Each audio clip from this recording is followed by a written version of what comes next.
नमस्कार, मुद्दा देख रहे हैं आप और मैं हूं आपके साथ ज्योति सांगवान। नेता विपक्ष के चयन में देरी हो या फिर संगठन खड़ा ना कर पाना, हरियाणा कांग्रेस फिर से सवालों के घेरे में है, क्योंकि दिल्ली में हुई बड़ी बैठक में इन सवालों का जवाब मिलने की उम्मीद थी। लेकिन बीके हरिप्रसाद की अध्यक्षता में हुए मंथन में 25 अप्रैल से संविधान बचाओ आंदोलन की शुरुआत के मास्टर स्ट्रोक ने सबको हैरान कर दिया है। हरियाणा के हर जिले में 25 अप्रैल से 10 जून तक सरकार को घेरने का प्रयास कांग्रेस की ओर से होगा, लेकिन संगठन कब तक बनेगा और हरियाणा को नेता विपक्ष कब तक मिलेगा, इन सवालों का जवाब अभी नहीं मिल पाया है। चर्चा होगी, उससे पहले एक रिपोर्ट आपको दिखाते हैं।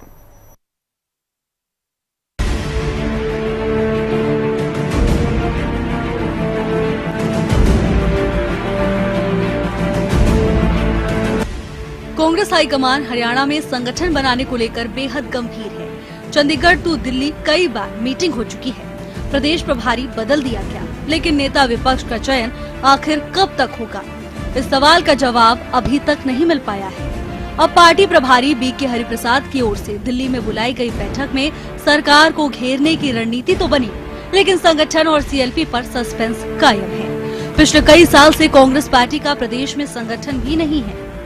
माना जा रहा था पार्टी संगठन, नेता विपक्ष और जो कई तरह की अटकलें सियासी गलियारों में चल रही हैं, उन पर विराम लगाने के लिए प्रदेश प्रभारी ने ये बैठक बुलाई थी। लेकिन नेता विपक्ष का ऐलान ना होना, बैठक में निचोड़ ना निकलना कांग्रेस के विरोधी दलों को हमलावर होने का मौका दे रहा है। कांग्रेस पार्टी में अब निर्णय लेने की क्षमता नहीं रही। अगर इनमें निर्णय लेने की क्षमता होती तो 7 महीने में ये अपना विपक्ष का नेता का तय कर। प्रतिपक्ष लोकतंत्र में बहुत जरूरी है कि वो एक कहते हैं कि सरकार को भी एक जागरूक रखने का काम है, तो वो भी नहीं कर पा रहे हैं ये लोग। तो आप जान सकते हैं कि किस बुरी हालात में कांग्रेस आज है। हरियाणा कांग्रेस के कई बड़े नेता खुद संगठन न बना पाने का मुद्दा कई बार आला कमान के सामने उठा चुके हैं। पूर्व सीएम भूपेंद्र हुड्डा हो या फिर बीरेंद्र सिंह, संगठन न खड़ा करने को हरियाणा कांग्रेस की बड़ी कमजोरी बता रहे हैं। हरियाणा कांग्रेस का निर्माण और सीएलपी लीडर का चयन कब होता है? इस समय आज का जो एजेंडा है वो मैं आपको बता रहा हूँ और वो प्रोग्राम उस तरह से बनेंगे। अभी आपको सारी चीज बता देंगे। और जहाँ तक संगठन का और सीएलपी का, वो तो पहले आपके बीच में पहले भी कई बार ये बात बता चुके हैं। वो अलग से मैटर है, वो चल रहा है। जैसे वो पूरा होगा वो आपको सबको बता दिया जाएगा। सत्ता पक्ष इस पर सवाल उठा रहा है कि काफी महीने हो गए मगर अब तक समय लग गया। नहीं, सत्ता और मैं तो शुरू से कह रहा हूँ कि सबसे पहला कदम तो ये है कि संगठन बनाओ। जहाँ संगठन होगा वहाँ ताकत अपने आप पार्टी में बनती है। सर, सीएलपी लीडर और अध्यक्ष की भी बात चल रही है। अब मैंने बता दिया ना, संगठन के साथ ही हैं वो, कोई अलग से पोस्ट नहीं है कि संगठन होना सीएलपी लीडर भी हो और अध्यक्ष भी हो। हरियाणा के इतिहास में पहली बार बिना नेता प्रतिपक्ष के चले सेशन से कांग्रेस सवालों के घेरे में आ गई है।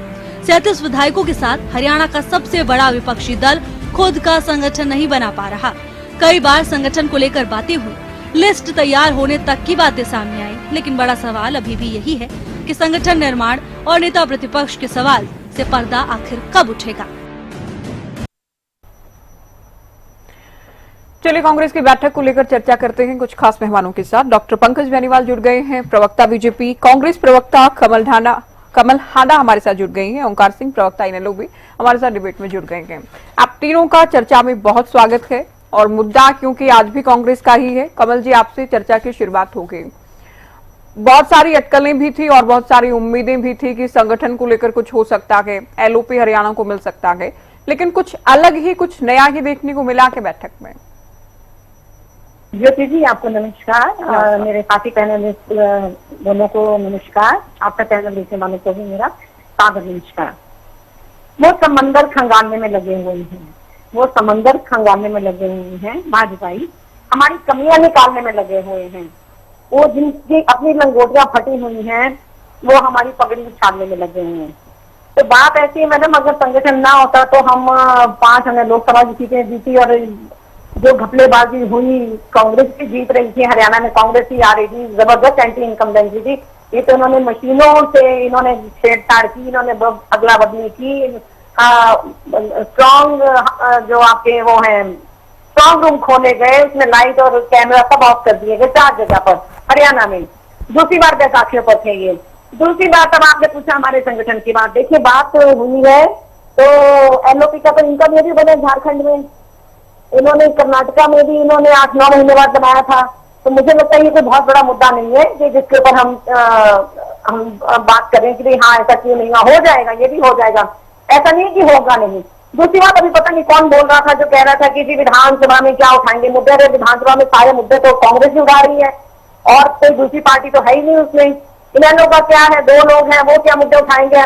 जो 37 विधायक हैं या जो हमारे पूर्व के विधायक हैं, जितने वो मुद्दे उठाते हैं अपना लोगों में जाकर धरातल से जुड़कर, वो कौन उठा रहे विधानसभा में? हम ही उठा रहे हैं ना। चाहे सत्र में भी उठाए, आपके शीतकालीन सत्र में उठाए, बजट सत्र में भी तो कई बातों पर इन्होंने जवाब ही नहीं दिया, इन्होंने मुद्दों को भटकाने की भी कोशिश की। और हमारे संगठन की बात करती भाजपा बिल्कुल अच्छी नहीं लगती जब खुद उधार के मुंह पर जीत रही है। चंदा धंधा छापा, ये आप भी जानती है, मैं भी जानती हूँ। इलेक्शन कमीशन का भी क्या रोल रहा है बीते कुछ 11-12 सालों से, वो आप भी जानती है। देश क्या विदेशों में भी इस चीज की जो है धमक है कि हाँ यहाँ पर हो रहा है। तुलसी गेबार्ड का नाम आपने सुना होगा, एलन मस्क को तो पूरा विश्व जानता है। उन्होंने कहा कि ईवीएम हैक भी हो सकती है, इसमें कोई शक नहीं है। ये IT सेल की हेड है जो अमेरिका की, तुलसी गेबार्ड जिनका नाम ले रही हूँ मैं। दूसरी बात, इनके नारे तो 400 पार के थे और 10 में से हरियाणा में थे, उधार के थे। उधार के सिंदूर पर तो ये खुद जी रहे हैं। तो इनके संगठन की, हमारे संगठन पर बात करने से पहले भाजपा जरा अपने गिरेबान में भी झांक ले। और उसके लिए मैं एक लाइन कहना चाहूंगी, एक अच्छी जगह झांकने को अपना गिरेबान भी है और रहने को औकात भी। बाकी हमारी यहाँ ठीक है, बैठक हुई हमारी, उसमें सारे लोग, सारे सांसद, सारे विधायक शामिल रहे। उसमें वर्किंग कमेटी के जो अध्यक्ष हैं जितेंद्र भारद्वाज जी हैं, चौधरी रामकिशन जी हैं और एक सुरेश गुप्ता जी हैं, वो सब शामिल रहे और सारे सांसद और विधायक सभी शामिल रहे। तो संविधान बचाओ रैली हमने निकाली है 40 दिन के बाद, बाकी वो भी है, जब नाम डिक्लेयर करना होगा कर देंगे। तो मुझे नहीं लगता ये कोई इतनी वो बात बड़ी बात है। लेकिन एलओपी की सीट पर फिलहाल तो आपने भी देखा होगा कि कौन बैठ है, हुड्डा साहब भी बैठ रहे हैं ना अभी तक। तो जब अगर कुछ चेंजेस होंगे तो आपके सामने आ जाएंगे, उसको छिपाने वाली तो कोई बात है ही नहीं है। और मुझे लगता है मेरे पास इन्फॉर्मेशन आने से कहीं ज्योति थी आपके पास आ जाएगी।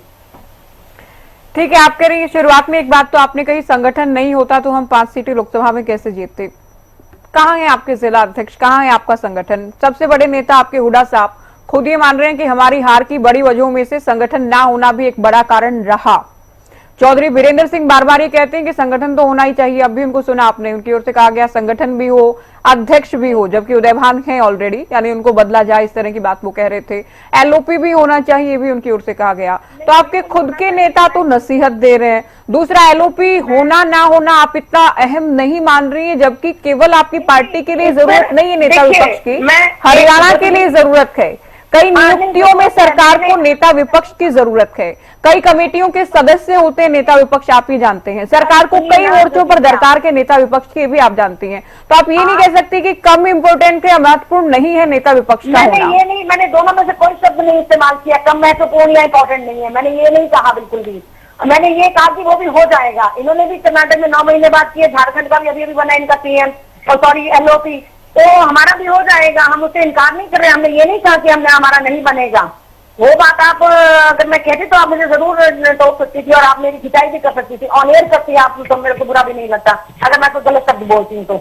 ठीक है, तो वो बातें मैंने नहीं, इम्पोर्टेंट है। चलिए, मैं बीजेपी को चर्चा में जोड़ रही हूँ। आपने शुरुआत में कहा इतनी बड़ी बात वो नहीं है। पंकज जी, संविधान को लेकर सरकार को घेरने की तैयारी है कांग्रेस की, आप लोग तैयार हैं? हाँ, नमस्कार ज्योति जी, सभी साथियों में नमस्कार और हरियाणा न्यूज देख रहे सभी दर्शकों को नमस्कार। देखिए, कांग्रेस की जो बैठक थी उसके लिए मैं लगातार देख रहा था कि हर एक चैनल यही दिखा रहा था, आपके चैनल से भी आती है, दिल्ली में एक अहम बैठक कांग्रेस की हो रही है, हरियाणा के नेताओं की हो रही है। इनके बीके हरिप्रसाद जी मीटिंग लेने, जो हरियाणा के प्रभारी बनाए गए। लेकिन सब जितनी भी हरियाणा के लोग जिनकी कांग्रेस में आस्था है, या हम लोग जो आज सत्ता में हैं, या पूरा मीडिया गैलरी, सभी एक ही बात पर टकटकी लगाए बैठे थे कि ये शायद एलओपी के लिए नाम घोषित कर दे या ये संगठन को लेकर के कुछ बड़ा घोषणा ऐसी कर दे। लेकिन ऐसा नहीं किया, क्योंकि हरियाणा की जनता से इनको कोई लेना देना नहीं है, ना हरियाणा की जनता के कामों से, ना हरियाणा की जनता कैसे आगे निकले, उससे कोई मतलब नहीं है। तो उनकी जो बैठक है उस पर दो चीजें ठीक बैठती हैं, दो मुहावरे हैं, खोदा पहाड़ निकला चूहिया, और दूसरा आंखों में धूल झोंकना। तो हरियाणा की जनता की आंखों में धूल झोंकने के लिए एक बैठक बुलाई गई। उस बैठक में कमाल की बात यह है कि उदय भान जी रहे या बीके हरिप्रसाद जी रहे, दोनों ने अपने वक्तव्य में कहा कि नेशनल हलाल का जो मामला है उसके लिए घर घर जाएंगे, हम एजुटेशन करेंगे, विधानसभा का घेराव करेंगे। अरे भाई, जो काम ईडी ने 15 अप्रैल को चार्जशीट दाखिल की, उसके लिए 22 तारीख, एक हफ्ते के बाद आपने फैसला ले लिया। लेकिन जो आप चुनाव हार चुके हैं, जहां पर एलओपी का एक नेता बनना है, जिसकी बहुत एक गरिमा है जिस पद की, वो पद आप देना नहीं चाह रहे हरियाणा की जनता को, जिसके आने से बहुत सारी नियुक्तियां हैं जो रुकी हुई है, वो नियुक्तियां हो सकती हैं। बहुत सारी कमेटी में एलओपी की जरूरत होती है पर सरकार को, वहां पर आप वो देना नहीं चाहते। तो हरियाणा की जनता से आपका ये दोहरा मापदंड, हरियाणा की जनता आपको माफ नहीं करेगी। तो हरियाणा की जनता और देश की जनता को बरगलाने के लिए ये इनकी बैठकें लगातार हो रही हैं, चाहे वो अहमदाबाद का अधिवेशन हो, चाहे आज की बैठक हो, ये लगातार हरियाणा के लोगों को और देश के लोगों को गुमराह करना चाहते हैं। रही बात संविधान को बदलने की, संविधान ना आज तक बदला गया है, अगर जितना बार भी बदला गया है, जितने बार भी उसमें चेंजेसमेंट किए गए हैं, उन सब को सारे के सारे कांग्रेस के कार्यकाल के अंदर हुए हैं। हम वो लोग हैं जो संविधान को मानते हैं और संविधान को पूरे देश में लगाने वाले हैं। जब एक झंडे का संविधान अगर पूरे देश में लागू किया हो तो माननीय नरेंद्र मोदी जी के कार्यकाल के अंदर हुआ, जब जम्मू कश्मीर के अंदर धारा 370 को हटा करके जब संविधान को लागू करके दिखाया कि भारतीय जनता पार्टी है जो बाबा साहब भीमराव अंबेडकर जी के पद चिन्हों पर चलती है और अब संविधान को आगे लेकर के चलती है। अगर आप इतनी एक बहुत अच्छी पहल हरियाणा के लिए, जब माननीय मोदी जी ने बाबा साहब अंबेडकर की 135वीं जयंती पर 14 अप्रैल को हरियाणा को इतनी बड़ी सौगात दी कि हरियाणा जो रोडों के माध्यम से आज कनेक्टिविटी में बहुत आगे निकल चुका है, वो एयर की कनेक्टिविटी से भी देश के बाकी हिस्सों के साथ जुड़े, ये बाबा साहब अम्बेडकर भीमराव अंबेडकर जी की जयंती पर ही हुआ। तो हम तो भीमराव अंबेडकर जी की जयंती मनाते हैं, हम उनके सिद्धांतों को मानते हैं। तो संविधान को बदलना अब हरियाणा की जनता या देश की जनता इनके बरगलाने में नहीं आएगी। बिल्कुल ठीक बात है, लोकसभा चुनाव में इन्होंने पर्चियां दिखा करके ये हो जाएगा, संविधान बदल देंगे, उससे इनको 99 सीटों का लाभ तो हुआ, 40 से 99 पर पहुंचे। लेकिन अब हरियाणा की जनता या पूरे देश की जनता समझ चुकी है कि कांग्रेस की कहनी और कथनी में कितना बड़ा फर्क है। यही राहुल गांधी हैं जो विदेशों में जाकर के कहते हैं कि हम भारत देश के अंदर से जो आरक्षण है उसको खत्म कर देंगे जब सही समय आएगा। अरे सही समय कौन सा होता है भाई, सही समय चल रहा है। आज हर एक नागरिक को जो आरक्षण का अधिकार है उसको अधिकार मिल रहा है अपना। जो अंत्योदय की भावना से भारतीय जनता पार्टी माननीय बाबा साहब भीमराव अंबेडकर की नीतियों पर चलकर अंत्योदय की भावना से अंतिम व्यक्ति तक जो देश की जो भारत सरकार की जितनी भी योजनाएं हैं उनका लाभ उन तक पहुंचना चाहिए। वो आज लाभ अगर पहुंच रहा है तो इनको आपत्ति आ रही है कि ये बाबा साहब के पचिनों पर चलकर ऐसा काम कैसे कर पा रहे हैं। क्योंकि इन लोगों के समय पर राजीव गांधी खुद मानते थे अगर मैं ऊपर से केंद्र से 1 रुपया छोड़ता हूं तो नीचे आते आते वो 30 पैसे 10 पैसे तक पहुंच जाता है, 70 पैसे या 90 पैसे कहां बीच में गायब हो जाता था। आज डीबीटी के माध्यम से कोई भी अगर योजना है, चाहे हरियाणा सरकार की हो, चाहे मोदी जी की सरकार भारत सरकार की हो, आज किसानों के खातों में, महिलाओं के खातों में, युवाओं के खातों में, सभी के खाते में डीबीटी के माध्यम से सीधा पैसा पहुंच जाता है, जिसका फायदा आज देश की जनता और हरियाणा की जनता को हो रहा है। लेकिन ओंकार जी को मैं चर्चा में जोड़ रही हूँ अभी। ओंकार सिंह जी, कमल जी कह रही है हम तो मुख्य विपक्षी पार्टी के नाते हम ही विधानसभा में आवाज उठा रहे हैं और विपक्ष है ही कहां, आपके 2 विधायक हैं वो क्या आवाज उठाएंगे। दूसरा, अब संविधान को बचाने के लिए हरियाणा कांग्रेस लड़ाई लड़ेगी, जिले जिले में जाएगी, हर हलके में जाएगी और उसके बाद हर घर में जाने का भी प्रयास होगा इस अभियान के तहत। कैसे देख रहे हैं कांग्रेस की इस लड़ाई को? ज्योति जी, इसमें कोई दो राय नहीं है भी कांग्रेस मुख्य विपक्षी दल है। आंकड़ों के हिसाब से 37 एमएलए हम मानते हैं मुख्य विपक्षी दल है और कांग्रेस अपना संगठन नहीं बना पाई। इसकी वजह से इस बार जो कांग्रेस की आंधी थी, मैं आंधी बोल रहा हूं क्योंकि हमने खुद देखा हमारे लोगों को वोट नहीं मिले, जनता ने बिल्कुल हमारे को स्वीकार नहीं किया। कारण जनता बदलाव चाहती थी, परिवर्तन चाहती थी, लेकिन हमारे पक्ष में जनता नहीं थी, जनता कांग्रेस के पक्ष में थी। हमने खुद देखा, मैं खुद स्वीकार करता हूं इस चीज को, मैं भी चुनाव लड़ा हूं। लेकिन क्योंकि कांग्रेस के कुछ नेता जो राहुल गांधी जी ने खुद स्वीकार किया, कुछ नेता कांग्रेस के बीजेपी से अंदर से मिले हुए हैं और इनके पास संगठन नहीं था जिसकी ये दुर्गति हुई। ठीक है, इनका सीएलपी लीडर बने या ना बने, इनका संगठन बने या ना बने, हमें इससे कोई फर्क नहीं पड़ता, इनका आंतरिक मामला, हमें बोलना भी नहीं चाहिए। लेकिन क्योंकि सीएलपी लीडर का कहीं ना कहीं प्रभाव पड़ता है जनता के ऊपर, इसलिए होना जरूरी है। हाँ, 37 नेता, इनके 37 एमएलए हैं, लेकिन विधानसभा तो सारी दुनिया देखती है, बच्चा बच्चा देखता है विधानसभा में कौन से मुद्दे किसने उठाए। इनेलो के मैं मानता हूं 2 विधायक हैं, लेकिन इनेलो के जितने मुद्दे, परिवार पहचान पत्र हो, प्रॉपर्टी आईडी हो, नशे से प्रभावित हो, किसानों की आय के मामला हो, किसानों का कर्ज मुक्ति का मामला हो, किसानों की फसलें हो, प्रोक्योरमेंट हो, जितने मुद्दे जनता को प्रभावित करने वाले हैं, वो सारे के सारे मुद्दे इनेलो ने उठाए। यहां तक भी उठाया कि आप बताइए 2014 से लेके 24 तक किसानों के कर्ज की क्या स्थिति है और उनको कर्ज मुक्त करने के लिए सरकार क्या कार्य कर रही है। लेकिन कांग्रेस ने कोई ऐसा मुद्दा उठाया वो मेरी नॉलेज में नहीं है, आपकी नॉलेज में तो आप जरूर बताना मेरे को। हाँ, इन्होंने अपने आप को बचाने की कोशिश करी। जहां तक इनका सीएलपी लीडर नहीं बना, संगठन नहीं बना, उसके बारे में मेरा जो विचार है, मैं हाईकमान की बातों से सहमत हूं।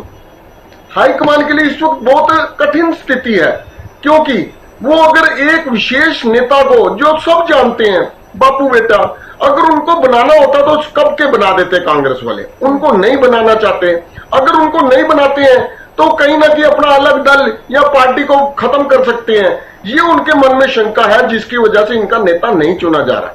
चलो, ये इनकी अपनी है, लेकिन मैं इतना जरूर कहना चाहूंगा, आज प्रदेश के जितने भी जनता है, प्रदेश का बच्चा बच्चा जान चुका है कि परिवर्तन की आंधी थी और वो कांग्रेस के पक्ष में थी, लेकिन कांग्रेस ने इसका फायदा नहीं उठाया।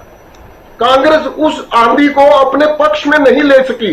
आज अगर जनता के सामने कोई विकल्प है, जनता किसी को मान रही है, चौधरी अभय सिंह चौटाला जी को विकल्प मान रही है, और आप देखना कांग्रेस की स्थिति आने वाले समय में मेरे को नहीं लगता ज्यादा अच्छी हो पाएगी, क्योंकि जब ये अपने नेता ही नहीं चुन पा रहे, जिस दिन ये छटाई करेंगे, जैसे कि राहुल गांधी जी ने कहा था कि कुछ नेता भीतर रहकर बीजेपी का साथ दे रहे हैं, वो बाहर जाके साथ दें, जिस दिन इन्होंने छटाई करी, इनकी अपनी छटाई हो जानी, जैसे हमारी हुई थी। हम भुक्तभोगी हैं। 2019 में हमारे बीच में भी काली भेड़ें थी।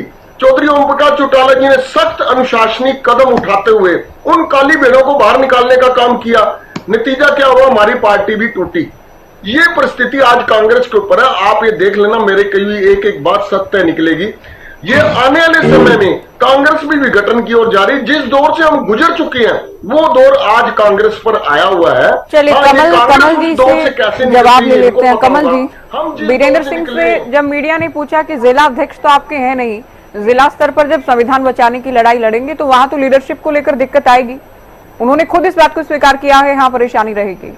तो बहुत बार हम देखते हैं अलग अलग कार्यक्रमों में हुड्डा साहब जिसमें जा रहे हैं उसमें रणदीप नहीं आते हैं, शैलजा नहीं आती हैं, शैलजा या रणदीप सुरजेवाला जहां जा रहे हैं वहां हुड्डा साहब नहीं आ रहे हैं। तो अलग अलग जिलों में, अलग अलग हलकों में या घर घर तक जाएंगे तो किसकी अगुवाई में जाएंगे, ये भी एक परेशानी जरूर रहेगी बिना संगठन के। ऐसा है ज्योति जी, इसमें चिंता करने वाली कोई बात नहीं है।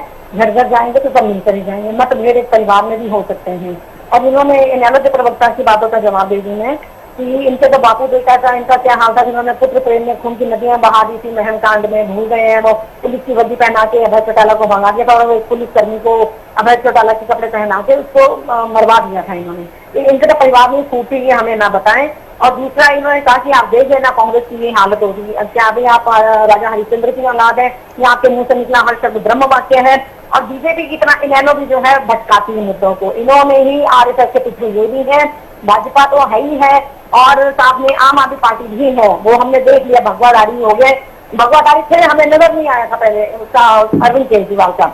दूसरी बात, अब मैं पंकज बेनीवाल जी के कुछ सवालों का जवाब देना चाहूंगी जिन्होंने बातें कही कि हम डिसीजन नहीं ले पा रहे, हम कमजोर हैं। कमजोर आप हैं जो आपको मशीनों का सहारा लेना पड़ता है। कमजोर आपका है, मोदी जी हैं। मैं स्पष्ट शब्दों में कह रही हूँ, जो सामने आते नहीं है, जिन्होंने आज तक एक प्रेस कॉन्फ्रेंस नहीं की ना विदेशों में। अभी आप बात करते हैं आरक्षण खत्म करने के अंग्रेजी शायद आपको भी मुझे लगता है समझ नहीं आती, क्योंकि अनपढ़ों की जमात है, डिग्री फर्जी है। वहां पर सवाल पूछा गया, अभी गए थे अमेरिका में मोदी जी, इंग्लिश में सवाल राहुल गांधी ने कहा कि नहीं कहा, बीच में ना बोलिए। राहुल गांधी ने कहा कि नहीं कहा कि भारत देश से आरक्षण खत्म होंगे, विदेशों की समर जमी पर जाकर के देश की अस्मिता को नीचे दिखाने का काम करती है आपकी सरकार। आपकी हालत बेनीवाल जी, आपको दिक्कत है। बेनीवाल जी सुनिए, आप सुनिए, अभी सुने नहीं। हाँ, तो वहां पर सवाल पूछा गया मोदी जी से and he was quite numb, बिल्कुल स्थिर खड़े हुए थे, जैसे कि पता नहीं किसी ने अटेंशन मुद्रा में क्या कह दिया खड़ा होने को। तो डोनाल्ड ट्रंप ने कहा okay I will answer this question. तो जो अंतरों की जमात है वो हमें बताएगी कि हम डिसीजन नहीं ले पाते, हम कमजोर है। क्यों ईडी सीबीआई को चंदा धंधा छापा करके आपने आपकी तो वाराणसी कहते हैं कि कांग्रेसीकरण कर लिया आपने, उधार के सिंदूर पर आप दे रहे हैं। 400 पार के थे, हरियाणा में 10 में से 6 उधार के थे, तो आप 350 से खेत के नारे आपके अपने पास चेहरे कौन है? आप जिसको चाहे जितवाना चाहे जिता देते हैं मशीनों के माध्यम से, जिसको हरवाना है उसको हरवा देते हैं। सीधी सी बात मैं कहती हूँ, और वोटों में गड़बड़ी आपने करी, इसमें कोई शक नहीं आ रही है। मैं बात हर बार कहूंगी। तो आपके जो 37 जीत कर आए हैं, जिन 37 विधायकों पर आप मुख्य विपक्षी पार्टी हैं भी और होने का दम भी भरते हैं, तो ये भी फिर बीजेपी की रहमत से जीत कर आए? ये जिनको चाहते हैं उन्हें जिताते हैं, जिनको चाहते हैं उन्हें हराते हैं। तो आपके जो 37 हैं जिनमें हुड्डा साहब भी शामिल है, ये भी बीजेपी की रहमत पर है। अब आप इस बात का सवाल का भी जवाब ले लीजिए ज्योति जी। बात ऐसी है कि हमारे इन्होंने कहा जिसको चाहती जितवाती है, लहर थी, एंटी इनकम्बेंसी जबरदस्त थी, जो मनोहर लाल खट्टर ने जो कलेश किया, जो 750 जवानों की शहादत हुई, जो ये काले कानून लाए और जो इन्होंने जनता के साथ व्यवहार किया कि चंद्रयान पर नौकरी देंगे या इस महिला को ले जाकर बाहर पी, तो क्या बिहेवियर था? किसानों के लिए आपने कीले ठोकी, खड्डे खोदे, एंटी इनकम्बेंसी भारी थी। लेकिन जब बैलेट पेपर है उसमें हम 82 सीटों पर हम आगे थे, इन्होंने वहां की काउंटिंग बंद कर दी। 4 स्ट्रॉन्ग रूम खोले गए जिसमें लाइव कैमरा सब बंद कर दिए गए, ये आप भी जानती हैं। महाराष्ट्र का भी एग्जाम्पल दे सकते हैं, अब किस जगह का चाहते हैं मैं आपको बता दूं, मैं सारे डिटेल्स है मेरे पास। 61.19% से वोट प्रतिशत 67.9% कैसे हो गया? और नारायण संजय ने 8:46 से 7 तारीख को कहा कि सारी व्यवस्था। चलो अभी समय कम है, मैं लास्ट कमेंट ले रही हूँ फटाफट। कमल जी तो अभी परिणाम को लेकर ही सवाल लगातार उठा रही हैं कि क्यों हारे, कैसे हारे, हरा दिए गए। लास्ट कमेंट बेनीवाल जी, मैं एलओपी को लेकर चाहूंगी, जो कि ओंकार जी भी कह रहे थे, बड़ी काम की बात है ये। अगर हुड्डा साहब को ही बनाना होता हाईकमान को तो कब का बना दिया गया होता, लेकिन हुड्डा साहब के अलावा किसी और को बनाना भी हाईकमान के लिए आसान नजर नहीं आ रहा है। देखिए, ये बहुत एक दिलचस्प कहानी है कांग्रेस की। कांग्रेस अपने प्रभारी बार बार बदल सकती है, लेकिन वो संगठन नहीं बना पाती, क्योंकि वो आपसी जो गुटबाजी है, हरियाणा के अंदर भूपेंद्र सिंह हुड्डा का गुट अलग है, सुरजेवाला का अलग है, आजकल बीरेंद्र सिंह नया है, बीरेंद्र सिंह का गुट अलग है, शैलजा का गुट अलग है। जो गुटों में बटी हुई कांग्रेस है, उसकी वजह से बहुत बड़ी समस्याएं हैं। जब तक ये अपने गुटों पर पार नहीं पा पाएंगे, जब तक इनका ना तो संगठन बनने वाला है, ना एलओपी का लीडर बनने वाला है। भूपेंद्र सिंह हुड्डा की तो बहुत ज्यादा फजीहत कांग्रेस की हाईकमान ने कर रखी है। यहां पर नेता चाहते हैं या जो इनके लोग हैं या कार्यकर्ता चाहते हैं भूपेंद्र सिंह हुड्डा बने, लेकिन हाईकमान बना नहीं रहा है, तो बहुत ज्यादा दुर्गति और बेइज्जती आज अगर किसी की कांग्रेस में हो रही है तो भूपेंद्र सिंह हुड्डा की हो रही है, क्योंकि भूपेंद्र सिंह हुड्डा भी अड़ियल स्वभाव से रुके हुए हैं, ना तो उस कोठी को खाली कर रहे हैं, ना सीट को खाली करना चाहते हैं, और हाईकमान उन्हें बनाना नहीं चाहता है। गोकुल सेतिया का जो 2 दिन पहले का बयान था, वक्तव्य था, नहीं, दोनों ही बातें हैं बेनीवाल जी। अगर हाईकमान हटाना भी चाहता है तो हटा भी तो नहीं पा रहा है ना, दोनों ही बातें एक साथ। मैं लास्ट कमेंट ओंकार जी आपसे ले रही हूँ चर्चा का, बोलिए आप। ज्योति जी, मैंने बिल्कुल स्पष्ट कर दिया कि एलओपी का नेता जिस तरीके से हाईकमान एक पेचीदी स्थिति में फंस चुका है। अगर बदलता है हुड्डा साहब को तो पार्टी का विघटन तय है, अगर नहीं बदलता तो काली भेड़ें पार्टी में रहेंगी। लेकिन मैं इतना जरूर कहूंगा, मेरी बहन कमल राणा, मैंने कोई गलत बात नहीं कही, मैंने बिल्कुल वही बात कही जिस परिस्थिति में से हम निकल चुके हैं। हमारे ऊपर भी तो यही परिस्थिति थी। दुष्यंत चौटाला ने जब चौधरी ओम प्रकाश चौटाला जी के होते हुए अपनी सीएम के नारे लगवाए, तो हमारे ऊपर भी तो यही स्थिति थी। अगर हमने निकाला तो हमारी पार्टी विघटित हुई, अगर ना निकालते तो काली भेड़ें अंदर रहती। आज हम उस परिस्थिति से निकल चुके हैं जिस परिस्थिति में आज कांग्रेस फंसी हुई। कमल जी कुछ बोलना चाह रही, वो संक्षेप में। बहुत संक्षेप में मैं 2 बातें कहना चाहूंगी। एक तो प्रधानमंत्री जब बने, तीसरी बार कहते सत्ता में आए, उन्होंने सिर्फ एनडीए की बैठक की, सांसदों की नहीं की, क्योंकि वहां से बहुत विद्रोह के स्वर उठ सकते थे। पहली बात ये मुंह और मसूर की बात ये हमें बताते हैं कि हम आंखों में धूल झोंकते हैं, सारा जो रेडियो रवांडा आप चलवाते हैं, सारा दिन सारी एजेंसियों को, स्वायत्त एजेंसियों को आपने अपने काबू में कर लिया। और आपने कहा अम्बेडकर जी का अपमान, अरे उनकी तस्वीर तो उतार के, मूर्ति उतार के आपने लोग पीछे फेंक दी। उनकी और गांधी जी की विदेशों में जाकर गांधी जी को नमन करते, क्या नमन करते हैं प्रधानमंत्री? अम्बेडकर जी की मूर्ति कभी लगाई क्या? कभी आपके कौन है? उन्होंने कहा नरेंद्र मोदी एक्टर। पहली बार अटल बिहारी वाजपेयी जी के कार्यकाल में उनके कहने से लगी। कमाल है, कुछ भी आप झूठ बोलेंगे कि आप हरियाणा की जनता, देश की जनता आपके इन जांचों में आने वाली नहीं है।